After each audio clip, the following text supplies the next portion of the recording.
Olá! No vídeo de hoje a gente conversa sobre esta perfeição chamada O Continente, primeira das 3 partes que compõem a saga O Tempo e o Vento, que é tida como a grande obra-prima do Érico Veríssimo, um dos nossos maiores escritores.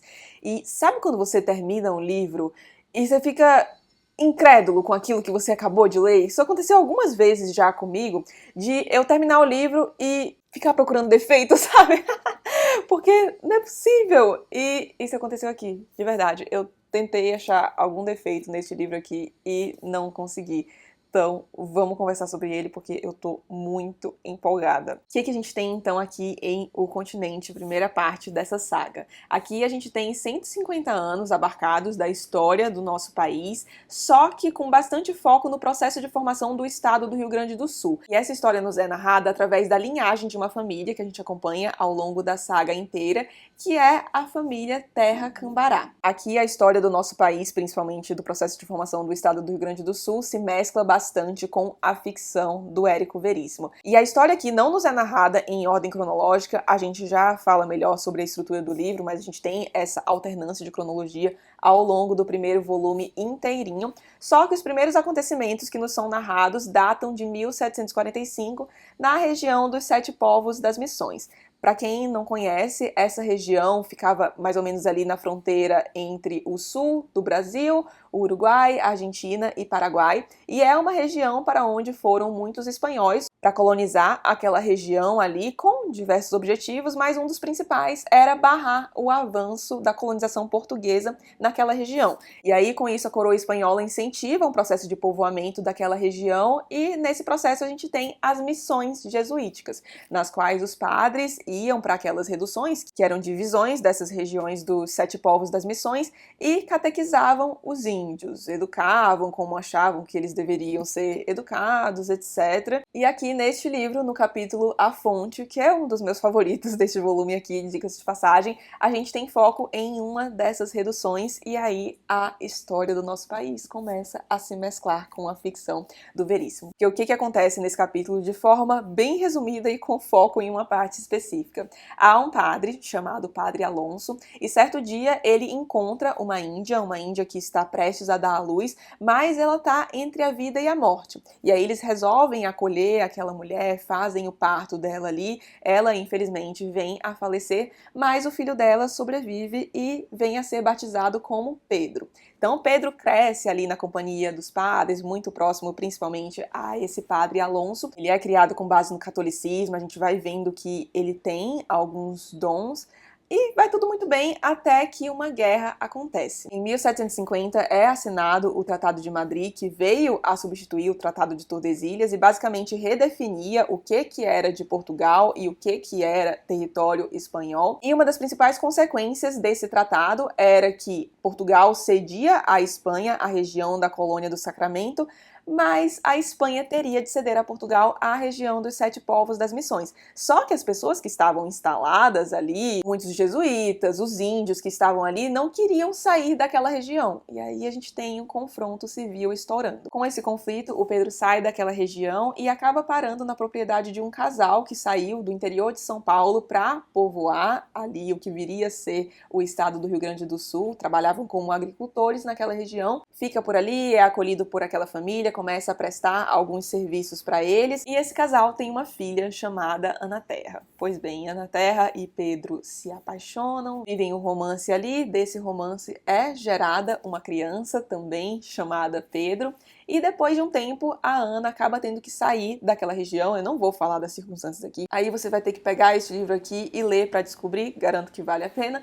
Mas o que acontece é que a Ana acaba tendo que sair daquela região ali da propriedade dos pais dela, leva Pedrinho junto e eles vão para uma região que estava começando a se formar, um povoado que estava começando a se formar chamado Santa Fé. E é nesse povoado, que depois vem a ser vila e que depois vem a ser cidade, que a gente vai acompanhar praticamente toda a ação deste volume aqui. Porque, afinal de contas, é lá onde a família Terra Cambará se estabelece.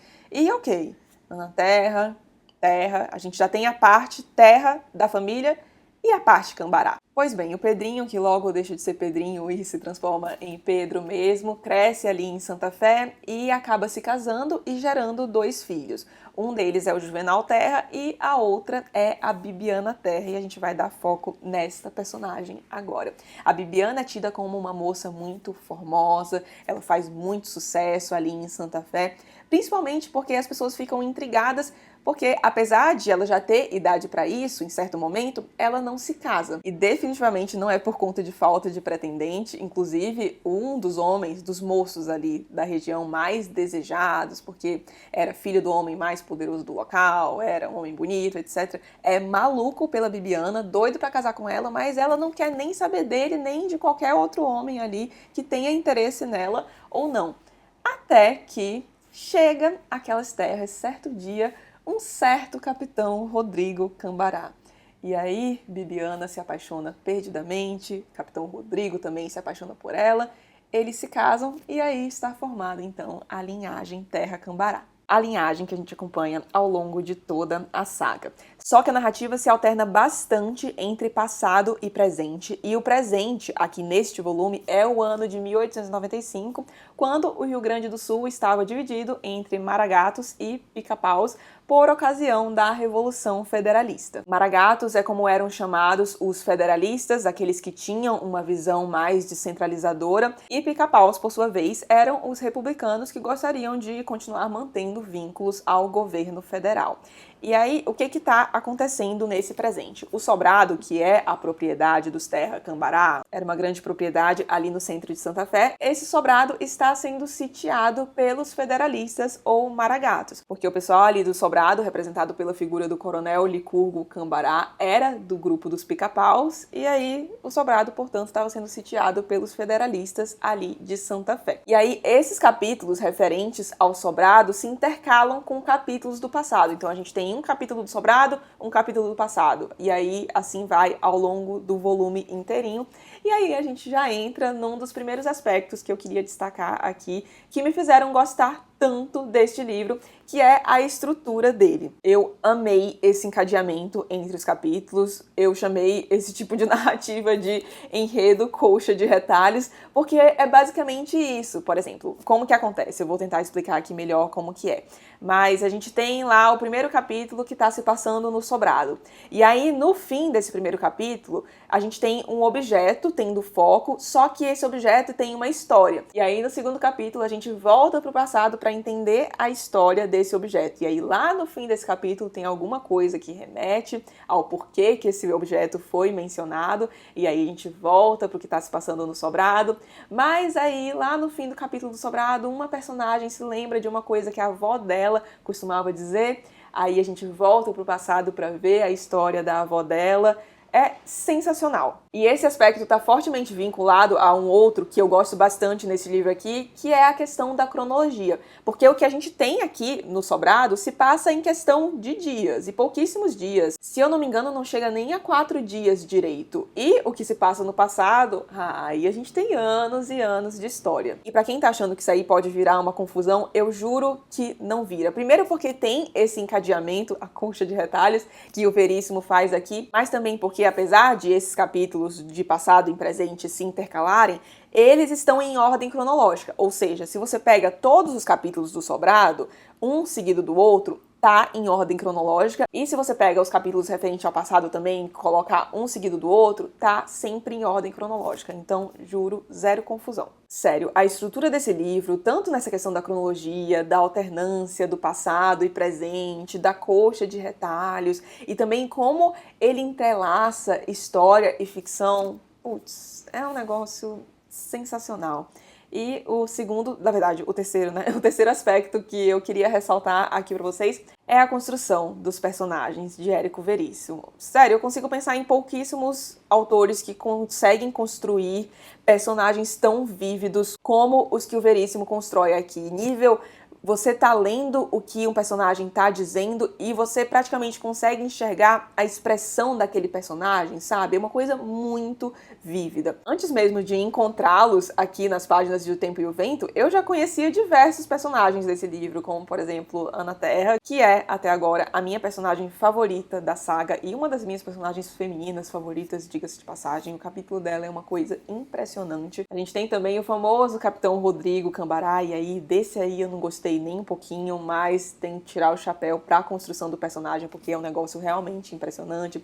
A gente tem também a Bibiana Terra, personagem bastante contraditória, mas que também tem uma baita de uma construção. E isso só para citar alguns. E esses personagens são muito profundos, o Veríssimo consegue delineá-los muito bem, ao ponto de que você se vê naquela relação de amor e ódio em diversos momentos em relação aos personagens. Por exemplo, eu falei aqui que eu não gostei nem um pouquinho do Capitão Rodrigo, mas eu me via rindo dele diversas vezes, às vezes tendo esperança de que o homem ia tomar jeito na vida, enfim. Personagens muitíssimo memoráveis. Outro aspecto que fez com que eu me apaixonasse por este livro foi que aqui a gente vê a história que a gente aprende na escola, mas de uma maneira mais vívida. Porque, por exemplo, a gente vê a Revolução Federalista, a Revolução Farroupilha, Tratado de Madrid, Tratado de Tordesilhas, as missões, etc., na escola, mas aqui elas ganham vida, sabe? Fora que a gente acompanha esses acontecimentos de uma outra perspectiva, porque na escola o que nos é passado é muito provavelmente aquilo que era protagonizado pelos homens, porque a gente tem foco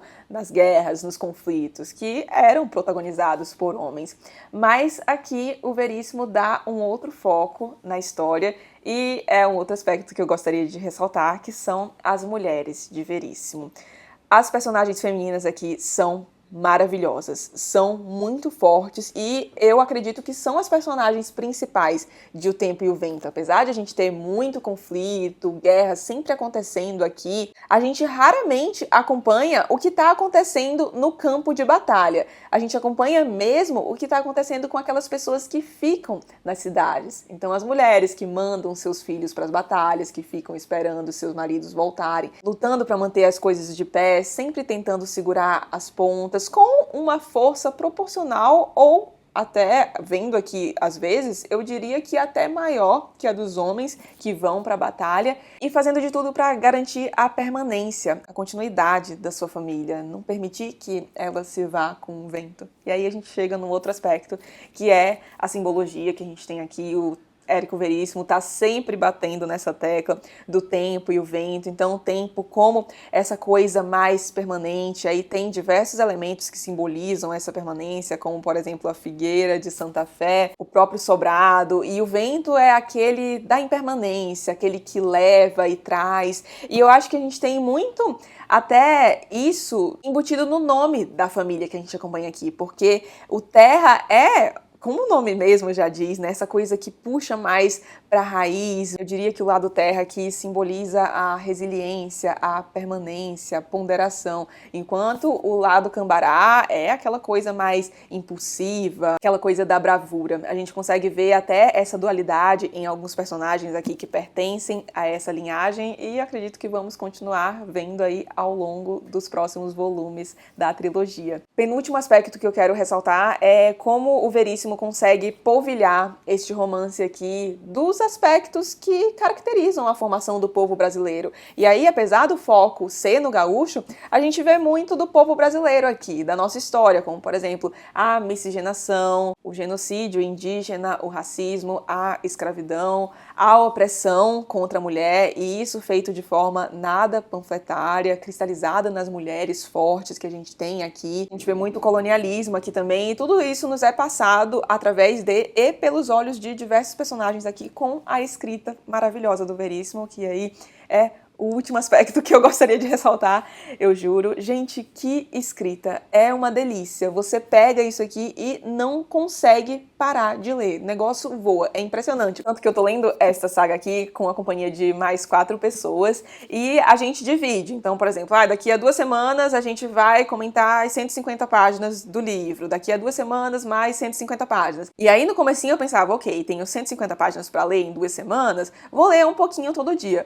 Depois, o quê? Nunca mais fiz isso, porque você devora isso aqui. Por exemplo, a gente tem uma reunião na semana que vem. Só ontem que eu fui pegar no Retrato, que é o 2º volume, eu já passei da página 100 em 2 dias de leitura. Porque, sério, eu não consigo parar de ler isso aqui. Eu acordo cedinho, já empolgada pra ler, fico lendo até da hora de fazer meu exercício. Sério, maravilhoso. Então, se você não pegou a saga pra ler ainda, porque você tem medo por conta do tamanho, gente, vai por mim. Só pega esse livro pra ler. Eu juro que eu terminei isso aqui e não tive a sensação de que eu tinha lido um livro de mais de 600 páginas, porque É isso, é um negócio muito fluido, a escrita é uma delícia, nada difícil, a gente tem aqueles floreios, umas frases bonitas jogadas aqui, mas não é nada difícil, não é nada pedante, é maravilhoso, é Érico Veríssimo, o que dizer? E muito obrigada a todo mundo que insistiu tanto para que eu lesse esse livro, começasse a ler a saga. Eu tô dando continuidade aqui, como eu falei para vocês, até agosto pretendo ter terminado a saga inteira, e conforme eu for terminando as partes, as resenhas aparecem por aqui, e isso eu devo a vocês, porque era uma saga que eu pretendia já ler um dia, mas vocês fizeram com que eu acelerasse esse projeto, e eu só tenho a agradecer, porque meu Deus, que coisa maravilhosa. 5 estrelas e coraçãozinho, ou seja, foi um livro favoritado com louvor, e queria agradecer especialmente a Thaís, que foi quem me deu este livro aqui de presente. Seguimos então rumo ao retrato, e olha, do jeito que anda o ritmo de leitura, ele não demora muito a aparecer por aqui. E deixando também um aviso pro pessoal do clubinho, que lá já tem um vídeo comentando a primeira parte, o primeiro volume, na verdade, de O Continente, com spoiler. Eu comento capítulo a capítulo, e na semana que vem sai o vídeo fechando O Continente, então, com o segundo volume. Tô muito ansiosa para trocar figurinhas com vocês. Se você já leu os livros, deixa aí nos comentários. Me conta qual que é o seu volume favorito, aliás, porque eu vi que muita gente gosta muito de O Continente, fala que é o melhor disparado, mas eu confesso que tô lendo o Retrato e eu acho que tá pau a pau com isso daqui até agora, viu? Tô gostando bastante. O estilo é um pouco diferente mesmo, mas ainda assim maravilhoso. Se você gostou do vídeo, não esqueça de deixar um like e de se inscrever aqui no canal, caso não seja inscrito ainda. Um grande beijo e até o próximo vídeo.